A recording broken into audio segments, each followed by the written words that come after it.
सहनाववतु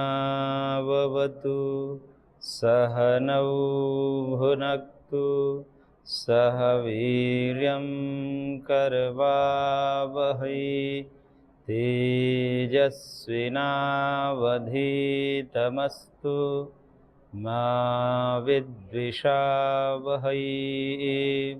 ॐ विश्वानि देव सवितरदुरितानि परासुव यद्भद्रं तन्न आसुव। ॐ कृष्णाय वासुदेवाय हरये परमात्मने प्रणतः क्लेशनाशाय गोविन्दाय नमो नमः। ओम श्री परमात्मने नमः। श्रीमद्भगवद्गीतामृतम भक्ति योग नामक 12वें अध्याय पर हम चर्चा कर रहे थे। 12वें अध्याय के प्रारंभ में अर्जुन का प्रश्न था कि एवं सततयुक्ता ये भक्ता स्वाम पर्युपासते ये चाप्यक्षरमव्यक्तम तेषाम के योगवित्तमाः। अर्थात ये जो नित्य युक्त आपके सगुण साकार रूप में आसक्त होकर के नित्य निरंतर भक्ति करते हैं, भजन करते हैं, स्मरण करते हैं आपका, और एक निर्गुण स्वरूप का ध्यान धरते हैं, अक्षर उपासक हैं, ब्रह्मोपासक है, इन दोनों उपासकों में तेषाम के योगवित्तमः, इन दोनों उपासकों में कौन सा श्रेष्ठ है। क्योंकि आपने स्थान स्थान पर, जगह जगह पर गीता में दोनों की प्रशंसा की है। उससे पूर्व दूसरे अध्याय से 9वें अध्याय तक, विभूति अध्याय से पूर्व तक जो आपने वर्णन किया वो सब तो अक्षर उपासक, जो निर्गुण उपासक है, उनका वर्णन किया। बीच बीच में कहीं कहीं सगुण का भी वर्णन आया, और 10वें ग्रहों में तो विराट रूप का दर्शन दिखा करके भगवान ने स्पष्ट ही सगुण रूप का वर्णन किया और उसी को श्रेष्ठ बताया। तो अर्जुन को कन्फ्यूजन हुआ कि आखिर दोनों में से कौन सा उपासना श्रेष्ठ है, किसकी हम उपासना करें, यह प्रश्न उसके सामने था। तब भगवान ने कहा कि मय्यावेश्य मनो ये माम नित्य युक्ता उपासते श्रद्धया पर्योपेतास्ते में युक्ततमा मताः। अर्थात जो निरंतर मेरे में मन लगा करके, मेरे इस सगुण रूप में मन लगा करके जो सगुण उपासना करते हैं, वह युक्ततम है, श्रेष्ठतम है, ऐसा मेरा मानना है। युक्ततमा में मता है, ऐसा मेरा मानना है, मेरा मत है कि सगुण उपासक ही श्रेष्ठ है। तो प्रश्न यह है कि सगुण उपासक श्रेष्ठ है तो निर्गुण उपासक क्या निकृष्ट है। तब भगवान ने इसके विषय में तीसरे और चौथे श्लोक में कहा, ये तो अक्षरम निर्देश्यम अव्यक्तम पर्युपासते सर्वत्र गम चिंत्यम च कूटस्थमचलम ध्रुवम संयमेन्द्रियग्रामम सर्वत्र समबुद्धयः ते प्राप्नुवन्ति मामेव सर्वभूत हिते रताः। भगवान ने कहा कि ये जो अक्षर की उपासना करते हैं, जो अव्यक्त हैं, अनिर्वचनीय हैं, जिसको वाणी से कहा नहीं जा सकता, सर्वव्यापक है और अचिंत्य रूप है, कुटस्थ है, अचल है, ध्रुव है, ऐसे अक्षर तत्व को समस्त इंद्रियों को नियंत्रित करके, इंद्रियों को विषय से हटा करके और कठिनता पूर्वक ऐसे ब्रह्म में सर्वत्र समबुद्धि होकर के, समदर्शी होकर के और उपासना करते हैं, तो वे उपासक, वे भक्त तो मामेव आपनुवन्ति, वो मेरे को ही प्राप्त होते हैं, इसमें कोई संशय नहीं। उनके विषय में तो कहना ही नहीं है, क्योंकि वो तो मेरे को प्राप्त करते ही है, वो तो मेरे आत्मा ही ऐसा कर दिया। पूर्व में भगवान ने 7वें अध्याय में भी कहा कि वो तो मेरी आत्मा ही है और मेरा प्रिय है। ऐसा ज्ञानी तो मेरा आत्मा ही, वो मेरे से विलग हो ही नहीं सकता, इसलिए उसके विषय में तो प्रश्न ही नहीं है। प्रश्न है सगुण उपासना की, तो करेंगे सगुण उपासक श्रेष्ठ है। अब क्यों श्रेष्ठता का प्रतिपादन कर रहे हैं सगुण ब्रह्म की और सगुण उपासना की, तो आगे भगवान 5वें नंबर श्लोक में कह रहे हैं, क्लेशोऽधिकतरस्तेषाम् अव्यक्तासक्तचेतसाम् अव्यक्ता ही गतिर्दुःखम देहवद्भिरवाप्यते। कह रहे भगवान की तेषाम अव्यक्तासक्तचेतसाम् क्लेशः अधिकतरः। जो अव्यक्त निर्गुण ब्रह्म की उपासना करते हैं उन भक्तों के लिए अव्यक्तासक्त चेतसाम क्लेश अधिकतर, क्योंकि अव्यक्त में चित्त को लगाना, आसक्त करना, लगाना, क्लेश अधिकतर, उनमें क्लेश यानी कि दुख अधिकतर होता है, यानी कि ज्यादा दुख होता है। कहने का तात्पर्य है कि दुख सगुण ब्रह्म में भी होता है। दुख का मतलब है कि मन को टिकाना भगवान में, ये सगुण ब्रह्म में भी आसान नहीं है। लेकिन भगवान ने कहा कि निर्गुण ब्रह्म की अपेक्षा से इसमें थोड़ा कम है, और निर्गुण उपासना में अधिकतर क्लेश है, दुख अधिक है। क्यों? क्योंकि हम देहाभिमानी जीव हैं।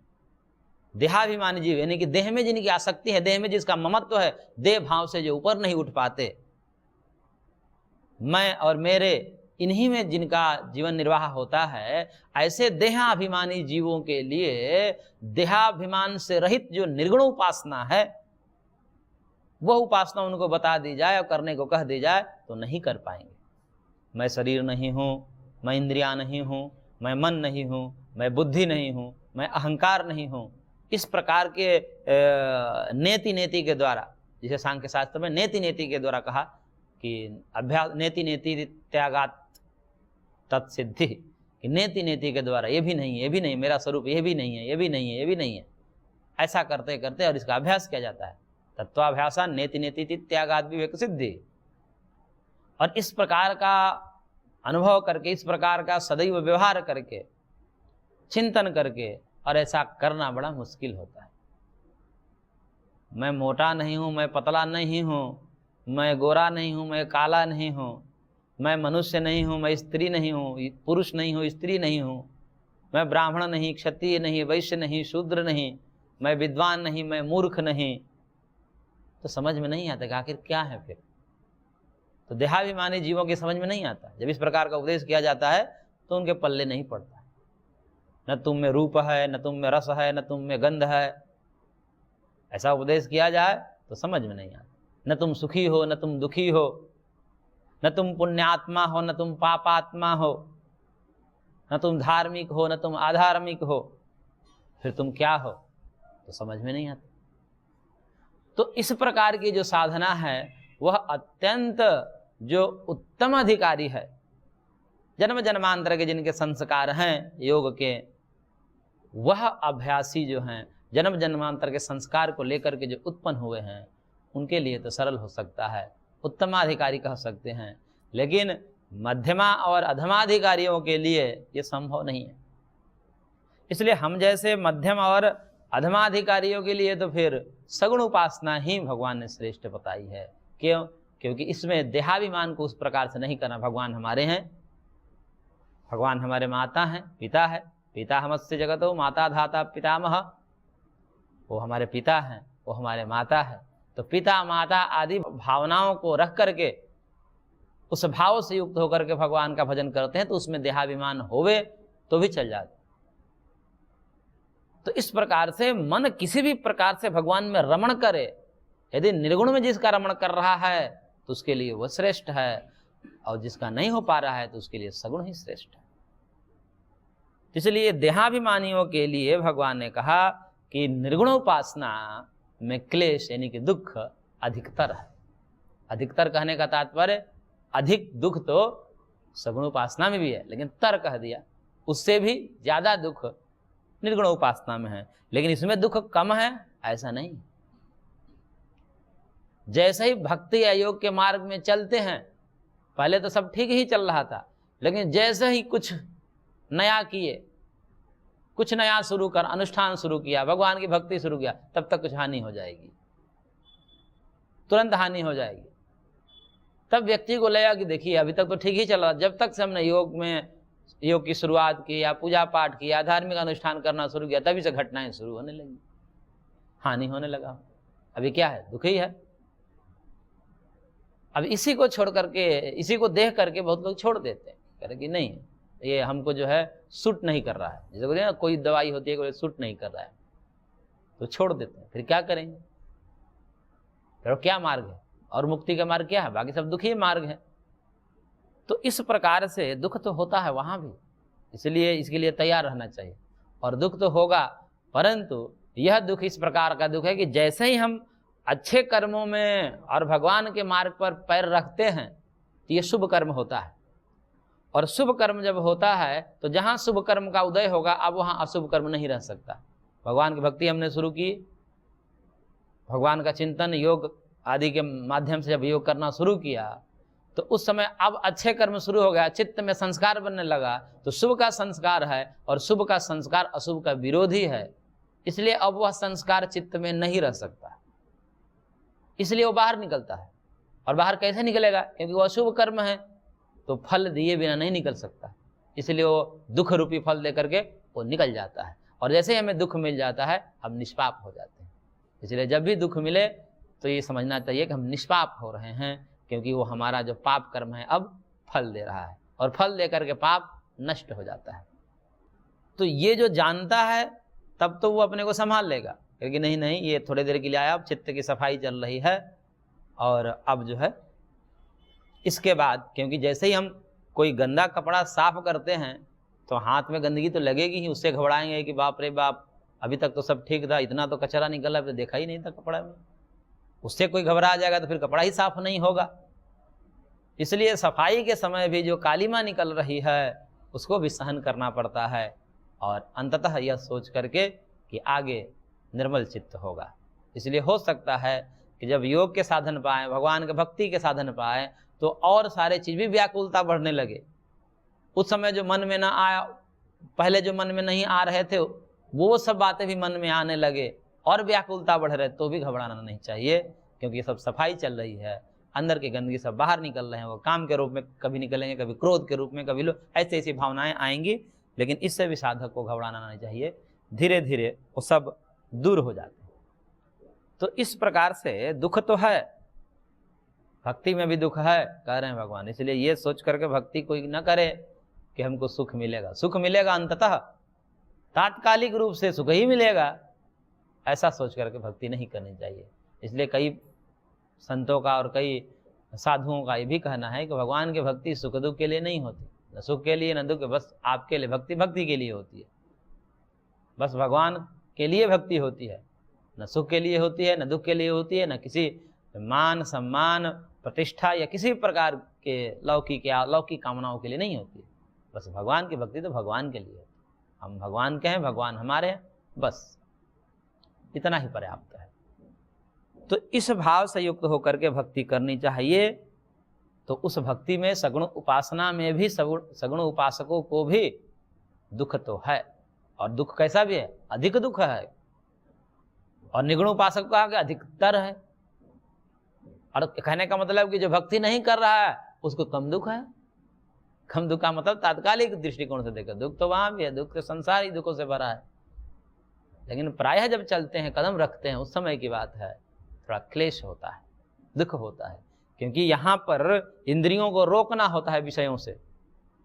और जो भक्ति नहीं करता उसको स्वच्छंद है, काम की वृत्ति आई, क्रोध की वृत्ति आई, लोभ की वृत्ति आई, तो वो काम क्रोध लोभ के अनुकूल क्रिया कर लिया, उसकी वृत्ति शांत हो गई, कोई उद्विग्न भी नहीं है उस प्रकार से। जब तक वृत्ति उठती है उस समय दुख देती है, लेकिन जैसे ही अनुकूल क्रिया कर देते, क्रोध आया, किसी को मार दिया, मन शांत हो गया, बोले कि मार दिया ना, अब जी हल्का हो गया। नहीं मारते तो जब जो है इसका मेरा मन में वो भावना बनी ही रहती। इसलिए पहले कहीं झगड़ा आदि होते थे, दो लड़ते थे आपस में व्यक्ति, तो उसमें छुड़ाया जाता था, ऐसा समझाया जाता था जैसे बचपन में, भाई कोई व्यक्ति दो लड़ जाए आपस में तो छुड़ा देना चाहिए। छुड़ाने से भाई वो कहीं बच जाते हैं, अनिष्टों से बच जाते हैं दोनों, क्योंकि झगड़ा शुरू होगा, मारपीट शुरू होगा, और फिर कुछ काम आगे बढ़ेगा, फिर वहां से काम आगे कहाँ कहाँ कोर्ट कचहरी तक जाएगा, फिर दोनों परेशान होंगे। इसलिए कहीं भी ऐसा आए तो जो तीसरा व्यक्ति है उसको ये चाहिए कि मामला को सलटा दें, क्योंकि वो सब क्रोध में है, क्रोध में वो निर्णय नहीं कर पाते, और निर्णय न कर पाने के कारण वो उल्टा ही सोचते हैं और दोनों भिड़ जाते हैं, फिर उसका परिणाम वो दोनों दुख में जाते हैं। इसलिए जो तीसरा शांत व्यक्ति रहता है वहां पर, उसको ये चाहिए कि छुड़ा दे, शांत करा दे, ताकि वो दुख से बच जाए। तो एक बार ऐसा हुआ कि दो झगड़ा किया आपस में, तो तीसरा व्यक्ति वहां था, छुड़ाया उसको। तो जो चौथा व्यक्ति था वहां बैठा वो शांत था, वो नहीं छुड़ाने गया। और जो तीसरा व्यक्ति छुड़ा कर आया तो चौथा व्यक्ति तीसरे व्यक्ति से कह रहा है कि क्यों छुड़ाया तुमने? तो बोले महाराज छुड़ाया इसलिए अनिष्ट से बच गए हो। फिर वो सर फूटा होता, फिर पैर टूटता, क्या होता? तो कह रहे कि नहीं, गड़बड़ किया आपने। गड़बड़ इसलिए किया कि अब कसक रह गई उसके मन में, मारने वाले के मन में कसक रह गई, और जो मार खाने वाले है उसके अंदर भी ये था कि मैं बलवान हूं। दोनों के कसक रह गई, इसलिए हो जाने दो, और जब कुछ हो जाए तब छुड़ा दो, ताकि मारने वाले के मन में संतुष्टि को मैं मार लिया, और जो मार खाने वाला था उसको भी लग रहा कि नहीं ये मजबूत है, अब नहीं झगड़ा करनी है इससे। तो इस प्रकार से अब ये भी दर्शन है, दोनों शांत हो गए। तो कहने का तात्पर्य है कि जो स्वच्छंद है, जिनकी जो वृत्ति आई वो वृत्ति के अनुकूल कर्म कर दिया तो उनकी शांति हो गई। क्रोध वाले मारने वाले को भी शांति हो गई कि मैंने मार दिया, चलो काम हो गया। मार खाने वाले की भी शांति हो गई, मैं मार खा ले, इसका मतलब इससे पंगा नहीं लेना, वो भी शांत हो गया। तो कहने का तात्पर्य अब दोनों शांत हो गए। तो अब यहां पर तो शांत हो जा रहे हैं, ऐसे काम की वृत्ति, क्रोध लोभ आदि की वृत्ति तदनुकूल क्रिया करके वो शांत हो जाते हैं, और बार बार शांत होते रहते हैं। जब जब उनकी वृत्ति उठती है वैसे वैसे कर्म करके वो शांत हो जाते हैं। लेकिन जो भक्त है, भगवान के मार्ग पर चलता है, उसको तो कहना पड़ता है, समझाया जाता है, सहन करो। काम की वृत्ति आई सहन करो, क्रोध की वृत्ति आई सहन करो, अनुकूल क्रिया मत करो। तो वृत्ति उठती है, अंदर भाव उठते हैं, और क्रिया रूप नहीं देना है, वहां पर संघर्ष चलता है, उसी को तप कहते हैं। यही तप है। अब इसमें कष्ट होता है, वृत्ति उठी क्रोध की, मारना नहीं है, कठोर बोलना नहीं है, गाली देना नहीं है, मुख तक गाली आ जाता है, मुख तक कठोर वचन आ जाता है, लेकिन नहीं, बाहर नहीं निकालना। तो कभी हृदय में आता है, हृदय से कंठ में आता है, कंठ से मुख में आता है, फिर वहां से भी नहीं निकालना है। तो ऐसे करते करते बहुत कष्ट होता है। अब ये कष्ट को कौन जाने?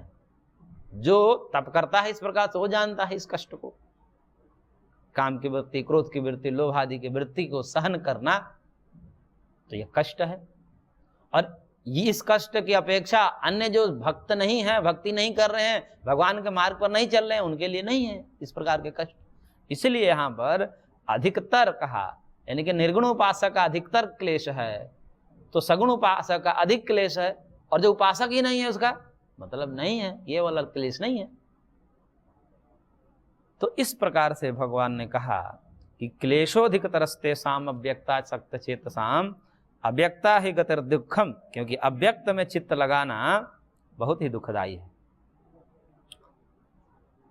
तो अधिकतर, क्योंकि देहवद भी अव्यक्ता गति दुखम अवाप्यते, क्योंकि देहाभिमानियों के लिए अव्यक्त में गति यानी कि उसमें परिणति, उसमें मन को टिकाना बहुत दुखदायी होता है, दुख पूर्वक अवाप्यते, मतलब प्राप्त तो कर लेता है, ऐसा नहीं का संभव नहीं है, क्योंकि निर्गुण उपासक हैं, वो स्वरूप अवस्थितियों को प्राप्त करते हैं, वह असंभव नहीं है, लेकिन बड़े मुश्किल से कर पाते हैं, क्योंकि देहाभिमानी जीवों के लिए देहातीत होना बड़ा मुश्किल से होना पड़ता है, लेकिन प्राप्त होते हैं।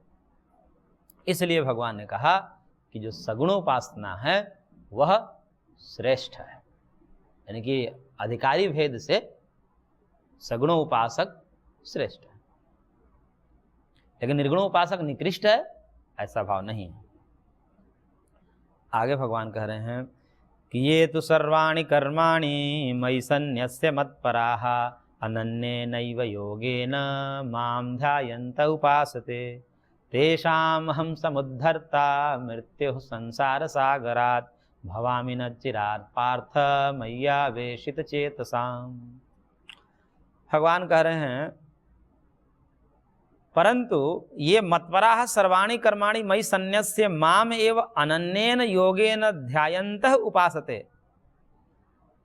कि ये जो सगुण उपासक है, सगुण उपासक के विषय में भगवान कह रहे हैं कि जो सगुण उपासक हैं, जो मतपराह, मतपरायण होकर के मेरे को ही परमाधार मान करके ही परम गति मैं ही हूं उनका, इस प्रकार से मान करके मतपरायण होकर के सर्वाणि कर्माणि मयि सन्न्यस्य, सारे कर्मों को मेरे में अर्पित करके, सब कुछ जो भी कर्म है ब्रह्मार्पण के भाव से समस्त कर्म का मतलब खाना पीना, उठना बैठना, सोना और जो भी कर्तव्य कर्म है सब कुछ भगवान के लिए। भोजन करना भी भगवान के लिए, जल का पान करना भी भगवान के लिए, चलना भी भगवान के लिए, बैठना भी भगवान के लिए, बोलना भी भगवान के लिए, सोना भी भगवान के लिए, और अन्य जो कर्म है, दायित्व है, वो भी सब भगवान के लिए हो। इस प्रकार के भक्त जो होते हैं, ऐसे भक्त के विषय में भगवान कह रहे हैं कि सर्वाणि कर्माणि मयि सन्न्यस्य माम एव अनन्येन योगेन ध्यायन्तः। मेरे को ही, मेरे अतिरिक्त और उसका कुछ नहीं है, कोई नहीं है, इस प्रकार से अनन्येन योगेन। यहाँ पर भी कौन सा योग? भक्ति योग। भक्ति योग की बात है यहाँ पर कि कौन सा योग? अनन्येन योग। पिछले बार भी आया था। तो अनन्या भक्ति, उसी को यहाँ पर अनन्य योगी ने कहा। तो अन्य जो कोई नहीं है उसके प्रीति करने के लिए वो किससे प्रीति करे? जिसे भी प्रीति करता है देखता है कि प्रीति करने से कोई फायदा नहीं, क्योंकि जो हमें चाहिए वह इन लौकिक व्यक्तियों के प्रीति से वो हमारी कामना पूर्ति नहीं हो सकती।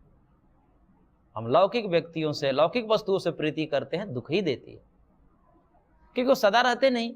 हम किसी व्यक्ति से प्रीति करें, किसी वस्तु से प्रीति करें, तो वस्तु क्या हमारा सदा साथ देगी? नहीं दे सकती। इसलिए तो एक श्लोक ही बनाया है कि भार्या गृहद्वार जन श्मशाने देह चितायाम परलोक मार्गे कर्मानुगो गच्छति जीव एकः। कि कौन किसका साथ देगा, इस विषय में कहा कि मरने के बाद, वैराग्य प्रकरण में है कि मरने के बाद भार्या गृहद्वारे, पत्नी जो है घर के दरवाजे तक, फिर उसके बाद कहा जाता है कि भाई तुम जाओ अंदर। तुम कहाँ जाओगे? अब इनको हम अंतिम संस्कार करने ले जा रहे हैं। तो भार्या गृहद्वार तक साथ देती है। भार्या गृहद्वारे जना शमशान, जो गांव घर के और लोग हैं, सगे संबंधी है, वो शमशान तक साथ देते हैं। फिर उसके बाद भी वो अग्नि जलती है, उसके बाद वो बगल खड़े हो जाते हैं। वो कहाँ जलेंगे? मरेंगे उसमें। कब तो क्या, वो तो बगल खड़े हो जाते हैं। देह जो हमारा था, जिसको हम कह रहे थे कि मैं हूं, मैं मोटा हूं, मैं पतला हूं, मैं काला हूं, मैं गोरा हूं, मैं लंबा हूं, मैं बलवान हूं, इस प्रकार के जिसको देह ये मेरा है ऐसा कह रहे थे, वह भी देह चिता की अग्नि तक साथ देता है। फिर कौन जाता है साथ? कौन हमारा साथ देता है? आगे की यात्रा किसके द्वारा होती है? तो कर्मानुगो गच्छति जीव एकः। ये कर्म ही, ये भगवान की भक्ति ही हमारे साथ जाएगा। बाकी कर्म भी जाते, पुण्य पाप भी जाते हैं, परंतु पुण्य पाप भी अंततः बंधन के ही कारण है, लेकिन भगवान की भक्ति ही वास्तविक रूप से मुक्ति का कारण है। पुण्य भी बाद में जो है फल देकर के नष्ट हो जाता है और फिर दुख ही होता है। तो इसलिए भगवान की जो निष्काम भक्ति है, वह भक्ति ही वास्तविक रूप में कल्याणकारिणी है, बाकी सब दुखदाई है। तो इसलिए प्रीति किससे करें? जगत से प्रीति करते हैं तो दुख ही होता है। तो इसलिए ऐसे व्यक्ति के लिए क्या है? अनन्येन योगेन, और कोई नहीं है जिसके लिए भगवान ही एकमात्र उनके परम प्रियतम है। ऐसा जो भजन करता है और मेरा ध्यायन्तः, यानी कि मेरा ध्यान करता है, स्मरण करता है, यानी कि निरंतर चिंतन करते हुए उपासना करता है, ध्यान करता है, उपासना कर, ध्यान को ही उपासना करते हैं। निरंतर ध्यान करना, वृत्ति को अन्यत्र से रोक करके अखंडाकार कर वृत्ति बनाना, भगवान के अतिरिक्त और कुछ चिंतन ना आवे, जिसको भी देखें भगवत दृष्टि से देखें, ये भाव बना रहे सदैव। किससे बात करते हुए यह भाव बना रहे कि ये भगवान ही है बोल रहे हैं, तो ये बड़ा कठिन है। इसलिए कहा भगवान ने कि इतना आसान नहीं है, क्लेश इसमें भी है। जो कुछ भी काम कर रहे हैं, जिससे मिल रहे हैं, जिससे भी व्यवहार कर रहे हैं, उसमें यह ध्यान रखना बात करते हुए, सुनते हुए कि भगवान ही है, तो बड़ा मुश्किल है। ये नहीं होता भाव जल्दी। ये भाव हो जाए और इस भाव पूर्वक जो मेरी उपासना करता है, निरंतर मेरा चिंतन करता है, उसके लिए भगवान कह रहे हैं कि उसके लिए मैं क्या करता हूं? तो तेषाम हम समुद्धरता मृत्यु संसार सागरात भवामि न चिरात् पार्थ मैया वेशित चेतसाम। तो करेंगे ऐसे उपासक को जिन्होंने इस प्रकार से चिंतन किया है मेरा, तो हे पार्थ तेषाम मई आवेशित चेतसाम, जिन्होंने निरंतर मेरे में चित्त लगाया है, मेरे अतिरिक्त कुछ देखा ही नहीं, और जिसको भी देखा हो मेरे ही स्वरूप में देखा है, मेरे ही भाव से देखा है। ऐसे मई आवेशित चेतसा, मेरे में आविष्ट जिसका चित्त है, ऐसे साधक के लिए अहम न चिरात, मैं न चिरात, चिर मतलब विलंब होता है, मैं विलंब से नहीं, यानी कि अविलंब ही मृत्यु संसार सागरात समुद्धरता, इस मृत्यु रूपी संसार सागर से, ये मृत्यु रूपी संसार सागर का मृत्युलोक है, ये संसार मृत्युलोक है, और मृत्युलोक रूपी जो सागर है, सागर इसलिए कहा क्योंकि इस मृत्यु से पार पाना बड़ा कठिन होता है।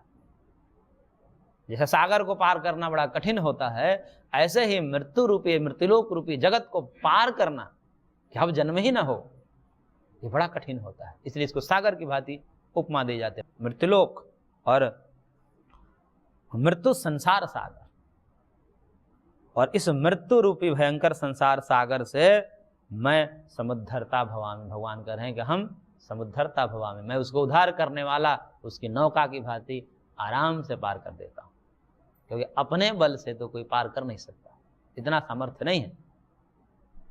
तो भगवान कह रहे हैं कि मैं उसको अविलंब ही कर देता हूं, अविलंब में देर नहीं लगाता। तो इस प्रकार के उपासक जो सगुणोपासक है, उसको भी मैं संसार सागर से पार कर देता। कितना बढ़िया श्लोक है, कितना बल दे रहे हैं भगवान कि तेषाम हम समुद्धरता मृत्यु संसार सागर, और वो भी कैसा, देर नहीं लगाता, अविलंब। इसलिए भगवान आगे कह रहे हैं, इसलिए क्या करो, इस सगुण उपासना करो और मेरे में मन लगाओ, मेरे में ध्यान लगाओ, मेरा चिंतन करो। और क्या कह रहे हैं, मय्येव मन आधत्स्व मयि बुद्धिम निवेशय निवसिष्यसि मय्येव अत ऊर्ध्वम न संशयः। भगवान कह रहे हैं कि इसलिए है अर्जुन, मयि मन आधत्स्व, ये मन मेरे में लगाओ, आधत्स्व, मय्येव बुद्धिम निवेशय, इस बुद्धि को भी मेरे में अभिनिवेश करो, लगाओ, प्रविष्ट कराओ। मन का मतलब जो संकल्प विकल्प करने वाला है, बुद्धि का मतलब जो निश्चय करने वाली है। तो संकल्प भी करो तो भगवान के विषय में करो,